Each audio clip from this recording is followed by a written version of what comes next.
The Schertz Police Department will initiate a cold case protocol, beginning with this case right here, the Henry Gutierrez case. So what does that mean for us? We're going to do an in-depth review, utilizing a fresh set of eyes, reaching out to all of our partners. We need to be transparent in this investigation, and we're not afraid to ask for help. Again, the Texas Rangers, Conde Benoit, including their cold case unit, will also be assisting us through this. And if we need to reach out to further federal and state partners, we will do so. We'll also be looking at conducting a profile on our perpetrator or perpetrators.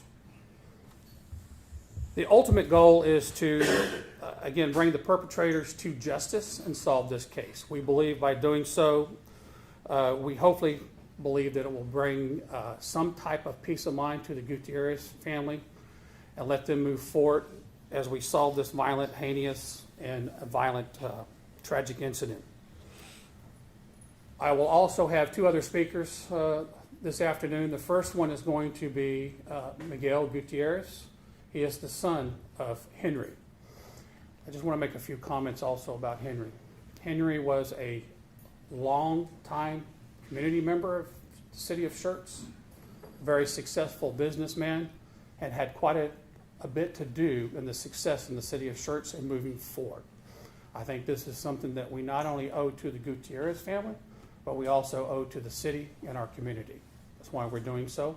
And with that said, I'd like to again introduce Miguel, who has a few words to say.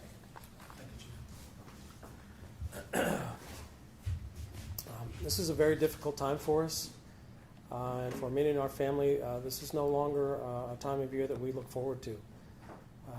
The days leading up to Christmas only serve to bring to the surface the terrible pain and memories we have of what happened that day. And as each Christmas passes by, it's a sad reminder of the milestones that he's missed throughout the year. It's also a sad reminder and a frustrating reminder about the lack of progress on this case. My father was a well-respected, well-loved member of this community for decades, and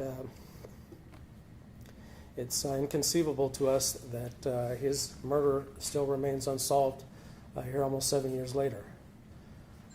Now with this case being classified as a cold case, the investigators obviously have an uphill climb ahead of them, but they are committed, and we as a family are still hopeful for a resolution. We'd also like to take this opportunity to once again reach out. We'd like to take this opportunity to reach out to the public in an appeal for their help in solving the case. We still believe that there are people in the local community who knowingly have information that could be beneficial to the investigation. And we would once again ask that those people examine their conscience and realize that coming forward is the right thing to do. There's a $75,000 reward available through the Guadalupe County Crime Stoppers office. Tips and information can be shared anonymously through Crime Stoppers, and every year we are hopeful that someone will come forward and claim that $75,000 reward. With respect to the general public, we would ask that if anyone has any information or any knowledge about a murder which occurred inside the city of Schertz on Christmas Eve of 2015, that they please come forward. And no matter how small or seemingly insignificant the information may seem, please share that information with law enforcement, either anonymously through Crime Stoppers or by contacting detectives directly at the city of Schertz. A tip might create a lead which reopens the case and reinvigorates the investigation, and that's what we desperately need. And with that, I will just close by saying that the very best gift that our family could receive this Christmas is justice for Henry. Thank you. So now I'd like to take a moment and introduce Detective Patrick. He's going to give you a very brief timeline of the case and where it began and where we're at and how we ended up here. Thank you, Chief.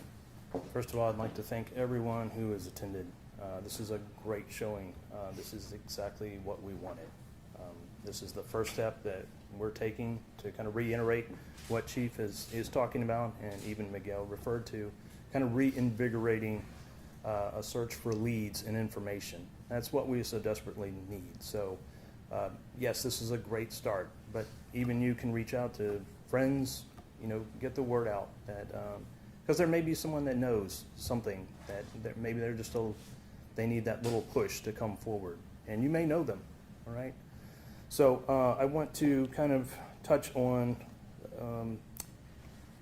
the parts of a cold case and what the process is, right? So on the 24th of December at around 10 minutes till 11, we got called out for the tragedy concerning Henry. We reached out and we've expired all leads that we had that were reasonable up to this point. So now it's time for us to stop and reassess what we have and what we need to move forward with this case. So any information, like I said, would be greatly appreciated. And I want to open it up for any questions that you may have for me. Anyone? Detective Henry with Ken 5 here. Yes, sir. What is the challenge? Why is this so difficult to solve this case? So leads are everything in a case. Information. We need a trail to proceed down. And as it stands right now, we've expired all reasonable trails that we've had as of about 6 months ago. All right. So as Chief Lowry spoke on, now that we've created a new policy and a new practice for our police department, starting with this case, we are actively looking for new leads. Any information that you would possibly have that we could pursue and investigate. Your cold case unit, 24/7, 8 to 5, Monday through Friday. How many people will be dedicated to doing that on a regular basis? Okay, sure. So the cold case will be limited based off of the chief of police signing in a case to the cold case unit. It will be managed by the detective over the investigation, which is currently Danny Trevino, the sergeant here.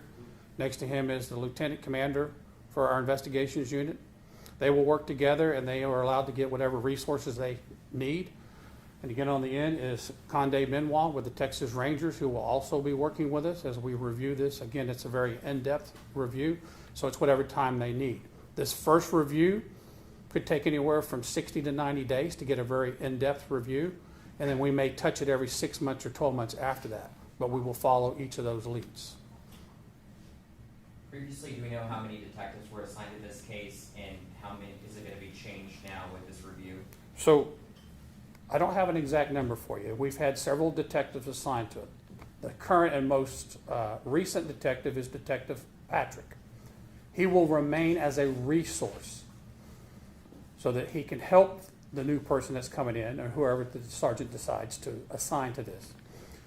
His job is a resource to answer questions, not to direct him. We don't want any misdirections. I followed that lead. I didn't get anything. That's not an acceptable answer. They need to do their own review and come up with that conclusion. Let the facts of the case lead you to where it does. If it gets a dead end, it's a dead end. If it gives us a viable lead, that's what we're going to do. I'd like to add further to your question why we haven't been able to solve this. So this is part of the review process. So we will also be looking at opportunities for the Schertz Police Department to improve anytime we have such an investigation, if we or tragically have another one, so that we ensure that we have the best possibility to solve it. So we take a close look also at our opportunities to improve. Has there been a person or persons of interest identified throughout? We have no person of interest or suspect at this time, sir. And again, as I said, it could be a perpetrator or perpetrators. We met, and I met personally with the Gutierrez family earlier this Monday, and we talked about those facts, and they're free to call me at any time. My commitment to them is that we would move forward with this investigation, and we would make it a cold case versus keeping it going as it was. I think this is the best thing, and this is the best practice, and this is what is needed to be an effective professional law enforcement agency. Chief, you mentioned earlier off the top that you'll be recalling witnesses. that? Can you So we explain? list them as a witness, so a simple example of that would be Miguel was the first one who actually found his father. So he's listed as a witness. Other people that workers were there may not actually seen the actual incident, but you're listed as a witness. So we're going to be reaching out to everybody that is listed into the offense report. Has the Texas Rangers been involved before? Oh, yes, sir. They were not involved in the initially, but probably 30 to 60 days after the case started, that's when they came on board.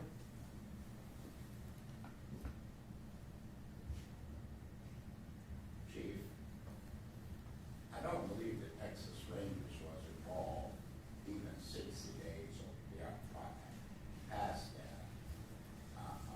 Because we were asking for the Texas Rangers to be involved, and Schertz Police Department took the lead in this. There's no estate case, and they handled the investigation.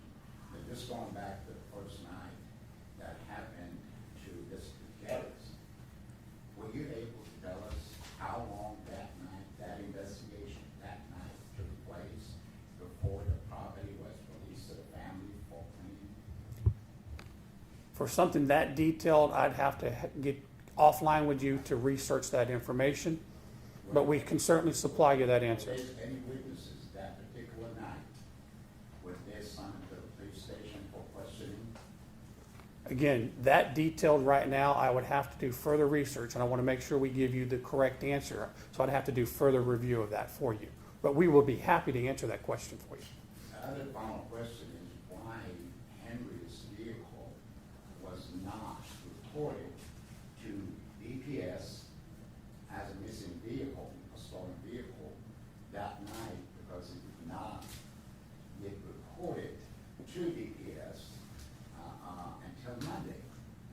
Okay. That vehicle was stolen.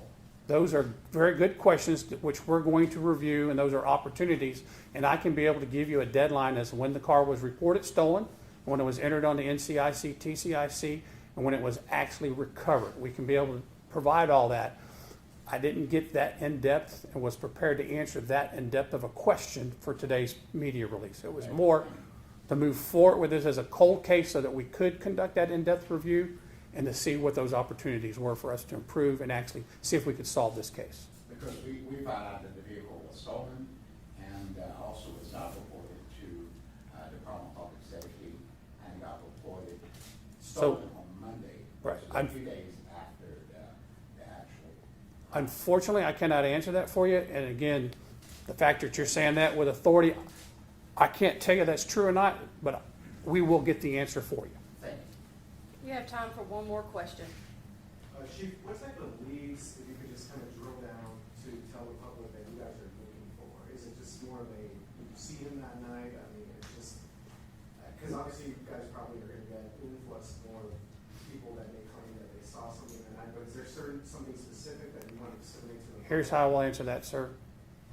Regardless of what you think you saw, what you heard, third party or not, report it. That could be the lead that helps us break this case. If you think you know something, have heard something, seen something, have information, report it. It doesn't make a difference. It's across the board.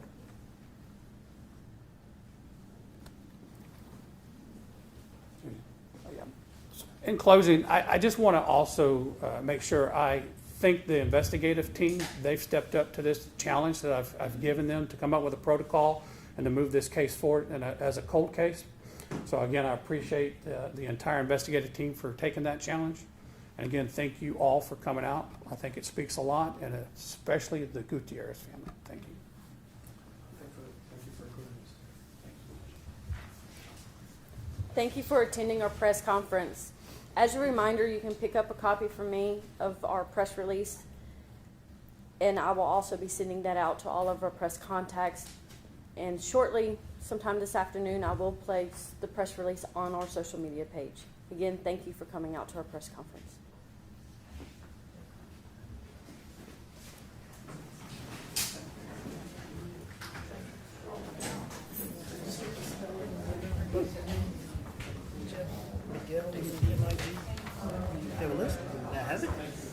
Can have this as my notes. But I tell you what, you will write